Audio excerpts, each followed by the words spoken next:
expansive Serengeti grasslands, three lions share a unique bond and live harmoniously with one another. The dominant male lion, Baraka, is both courageous and regal, leading the two lionesses, Amara and Nyota, through every hunt. The lionesses are swift and intelligent, always working seamlessly alongside Baraka in their pursuit of prey. This particular morning, the trio spotted a small hare nibbling near a low bush. Without hesitation, Baraka crouched low to the ground, signaling for Amara and Nyota to move around the bush to the sides. As they positioned themselves, the hare noticed the movement and swiftly bolted through the thick grass, its instincts alerting it to danger. In an instant, the three lions surged after the small animal, their powerful legs propelling them across the vast grasslands in a race to catch their quarry. The wind whipped through the golden grass, its sound mixing with the soft growls of the lions as they charged forward, desperately trying to close in on the elusive prey. The rabbit zigzagged through thorn bushes and jagged tree roots, attempting to evade its pursuers. Baraka, determined to catch the hare, prepared to launch his attack, but fate had other plans. Without warning, a hunting trap snapped shut, its rope tightening with ferocity, ensnaring Baraka and lifting him off the ground. The lion hung upside, down from a tree branch, his powerful body trapped and struggling. Amara and Nyota froze, their eyes wide in shock, as they watched their companion fight against the trap, his powerful roars echoing across the plains. The rope tightened further, causing Baraka to thrash in agony as the screeching sound of the rope scraping against the tree bark sent chills down the spine. Amara, frantic, ran around the tree, her desperate roars filling the air. Nyota, cautious of the strange human scent lingering in the area, lowered her head, breathing heavily, too afraid to approach. Baraka's body weakened from the loss of strength and blood, his vision clouding as the struggle continued. The sun climbed higher in the sky, its heat intensifying as sweat dripped from Baraka's body. The situation seemed hopeless, but there was still a glimmer of hope. From the horizon came the distant sound of an approaching car engine. Park Ranger Keto, out on his morning patrol, caught sight of the trapped lion. He immediately halted his vehicle, scanning the area, and noticed signs of human presence near the tree. Realizing the gravity of the situation, Keto quickly contacted the command center, his voice steady but filled with urgency. As he approached the scene, two figures appeared from the bushes.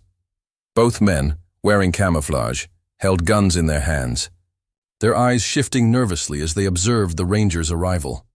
Without hesitation, Keto raised his hand in warning and shouted, "You are in direct violation of the laws of nature conservation." One of the men reached for his gun, but Keto was quicker. He drew his own AK-47 from behind his back and pointed it at them. The atmosphere grew tense as the wind stilled, and Baraka's weak growl reverberated through the air. Panic took hold of the poachers as one of them grabbed his companion and fled into the forest, leaving behind a rope, an old gun, and an unset trap.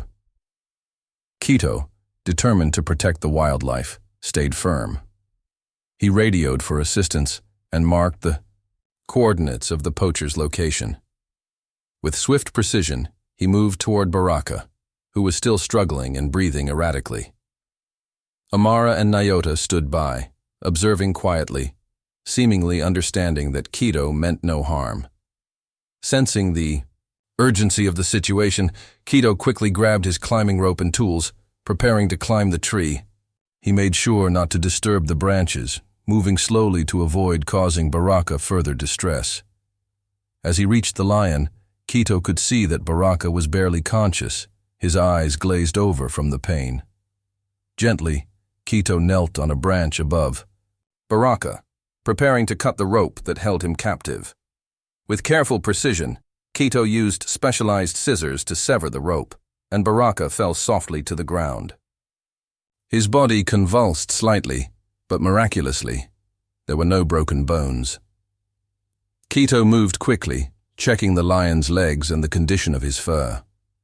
A deep red mark was visible around Baraka's waist, where the rope had cut into his skin, Amara let out a roar, but she didn't approach. She merely observed as Quito worked.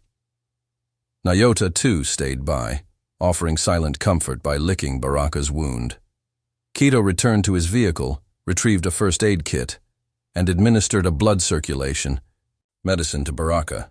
The lion's breathing began to stabilize, though he remained still.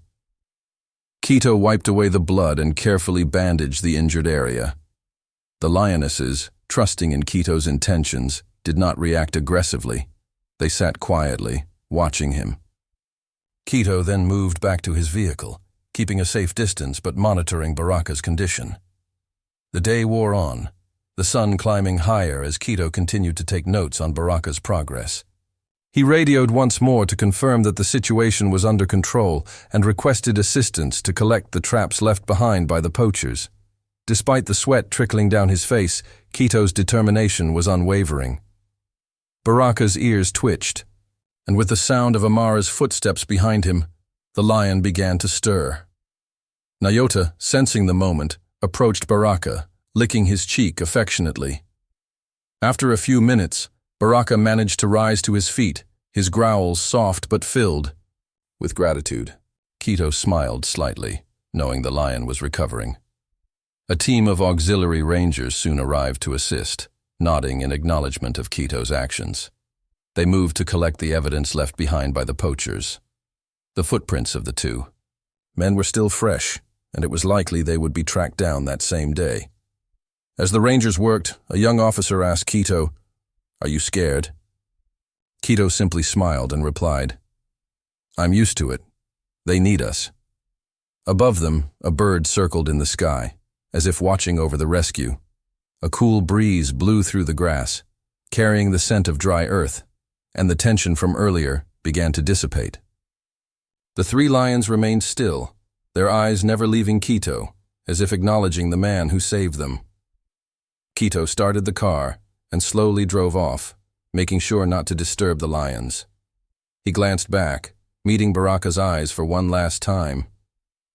The gratitude in the lion's gaze was unmistakable. The radio crackled, and the commander's voice came through, "Well done, Quito. You've saved a warrior." Quito responded simply, "They are also residents who deserve to live safely on this land." The car slowly disappeared into the trees, leaving the three lions to rest in the peace of the Serengeti. As they walked towards the green trees, the footprints in the grass told the story of this morning's dramatic encounter. Quito's patrol continued, collecting traps and searching for poachers. The Serengeti returned to its natural rhythm, as if nothing had happened.